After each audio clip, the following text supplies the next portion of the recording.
India versus England का चौथा test खत्म हो चुका है और पांचवें दिन इंडिया टेस्ट मैच बचाने में कामयाब हो गया।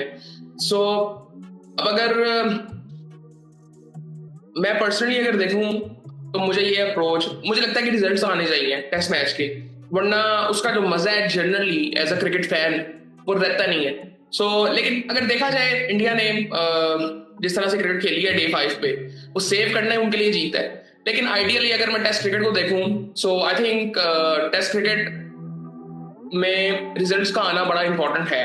और कुछ टीमें अगर मैं देखूं, ऑस्ट्रेलिया, साउथ अफ्रीका, किसी हद तक न्यूजीलैंड, इंग्लैंड, इनकी कोशिश होती है कि रिजल्ट्स आए।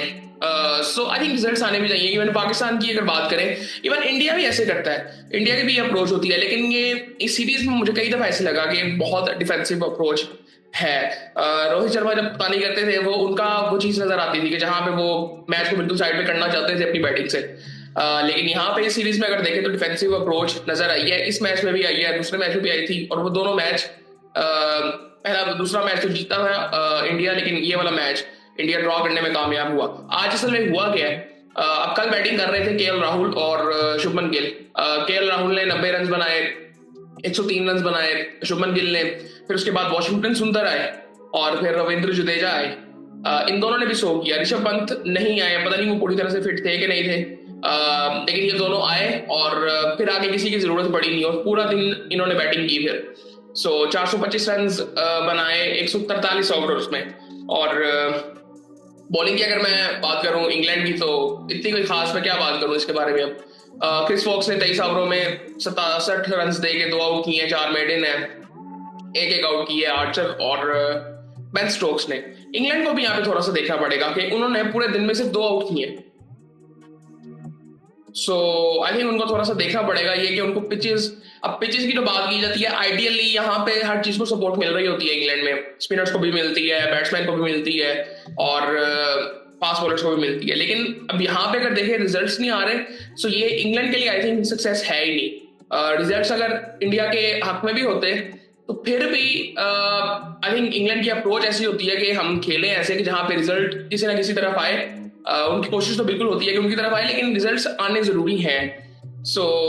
खैर पूरे टेस्ट मैच की बात करते हैं। पूरे टेस्ट मैच में हुआ क्या है, इंडिया ने पहले बैटिंग की, 358 रन बनाए 114 ओवर्स में। उसके बाद पहली इनिंग में 5 आउट किए थे बेन स्टोक्स ने। फिर इंग्लैंड बैटिंग के लिए आता है तो इंग्लैंड 669 रन बना देता है 157 ओवर्स में। तकरीबन 4.25 की इकोनॉमी इनकी थी और तकरीबन 3.25 की इकोनॉमी थी इंडिया की पहली इनिंग में। अब दूसरी इनिंग की अगर बात करें, रविंद्र जडेजा भी पहली इनिंग में 4 आउट करते हैं। इंडिया जब दूसरी इनिंग, इंग्लैंड जब दूसरी, नहीं इंग्लैंड तो बैटिंग ही नहीं करता दूसरी इनिंग के लिए। इंडिया जब दूसरी इनिंग में आता है तो 425 रन बनाता है और 3 की इकोनॉमी से, 3 की रन रेट से बेसिकली 143 ओवरों में 425 रन बनाता है, 4 आउट होते हैं। अब इसमें बॉलिंग क्रिस वॉक्स ने पहले ओवर में जो 2 आउट कर दिए थे, उसके बाद एक आउट आर्चर ने किया और एक आउट स्टोक्स ने किया।